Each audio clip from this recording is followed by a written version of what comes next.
Kimon Songho atau mapan orang nang ipidun na pente dakong nang ipidun na pot kwi nahang bisi nang itu mapan lu Kimon na hilpe lu Kimon Songho hilpe turu pajilo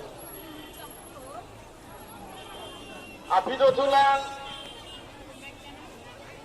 labang tu lu Kimon Songho pen disikon kedangkon alo kata nang kecirap nang kecitudun aron kaprek borong kaprek lapente kidhe giling atu kato kami pantabi pini labang suasai me pun me epen me pacun pon aja kong orang nang dipidun apa guru kau lo pon apen anang lukimondo kirjume hang bisi lukimondo Songho hinpen turu pajilo lapente nili tu Kimon Songho diri piama ya long klembang bubang pinuan lapente mai pu benteng long klembang bubang pinuan lapen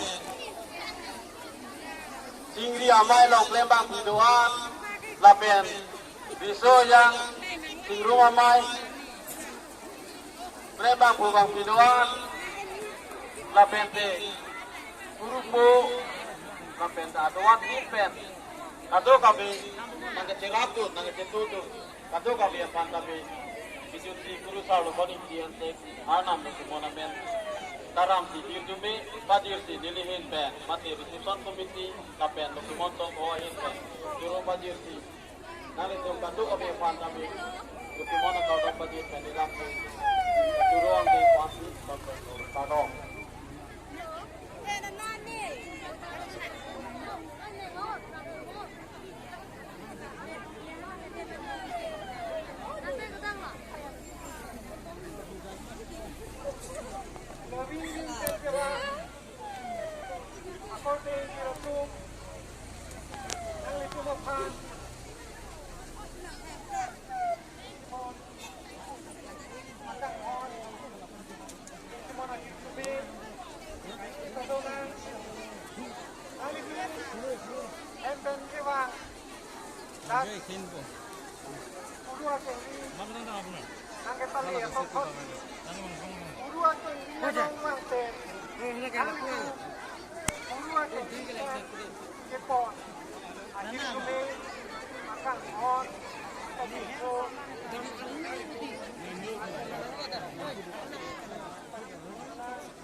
adik dah, omane ada video di iba la penting ini tanggung dua puluh tanggung, nanti nanti pasti pasti video. Kita la penting ini, omane ada video di, kita tanggung itu tanggung nanti pasti video.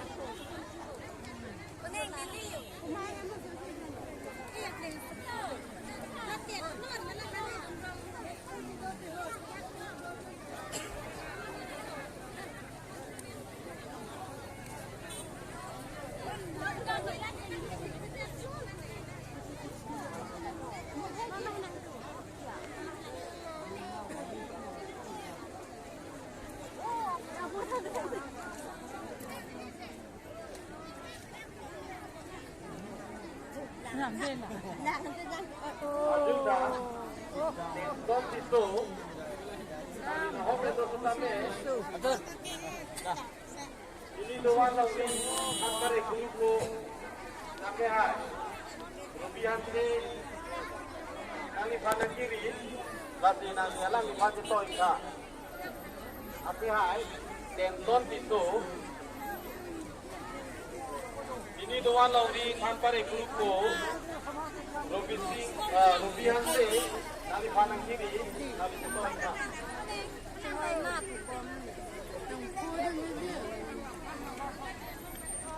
Itu masuk hanang lang. Nak pa elo la buhay. Aku nak pa elo ha. Aku nak pa dolo. Ese mira. Ese mesti ini mang dalam pa elo. Oi, ke palo. Pati kita bola lo. Lang ni.